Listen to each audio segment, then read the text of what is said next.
O my soul, which laughed in its youth, and now weeps at its laughter. Know that the unfortunate soldier is you, and man. The lion is the appointed hour.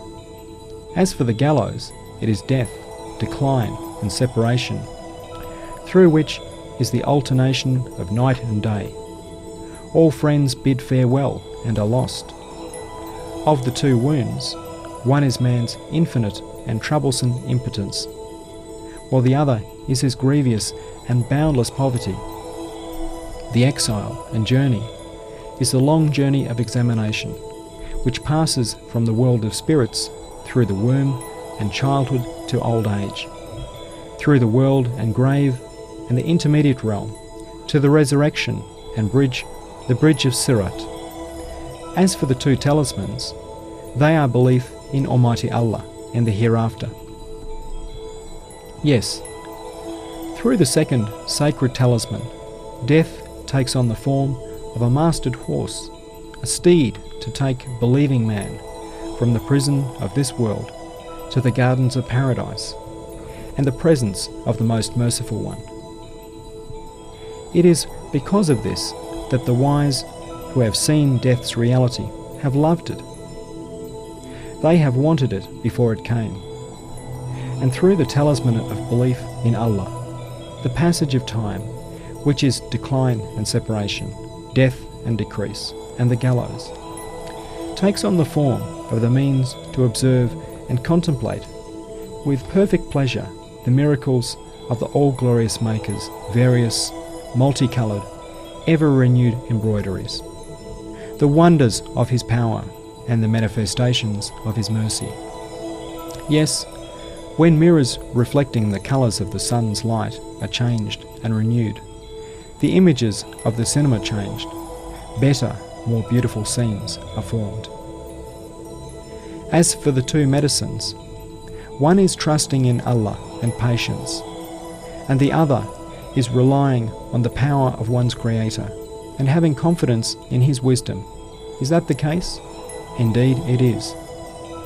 What fear can a man have who, through the certificate of his impotence, relies on a monarch of the world with the power to command? Kun feyekun. Be, and it is. For in the face of the worst calamity, he says, Inna lillahi wa inna ilayhi raji'un. Verily to Allah do we belong, and verily to Him is our return. And places his trust in a most compassionate sustainer. A person with knowledge of Allah takes pleasure from impotence, from fear of Allah. Yes, there is pleasure in fear. If a 12-month baby was sufficiently intelligent and it was asked him, "What is the most pleasurable and sweetest for you?" he might well say, "To realize my powerlessness and helplessness, and fearing my mother's gentle smack, to at the same time take refuge in her tender breast." But the compassion of all mothers is but a flash of the manifestation of divine mercy.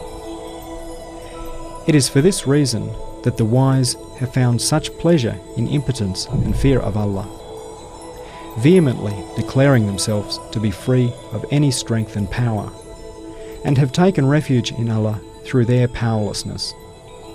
They have made powerlessness and fear an intercessor for themselves. The second medicine is thanks and contentment, and entreaty and supplication, and relying on the mercy of the all-compassionate Provider. Is that so?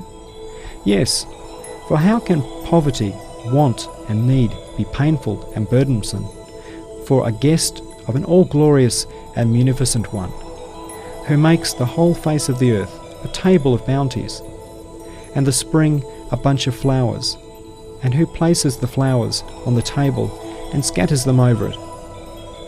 Poverty and need take on the form of a pleasant appetite. The guest tries to increase his poverty in the same way he does his appetite. It is because of this that the wise have taken pride in want and poverty.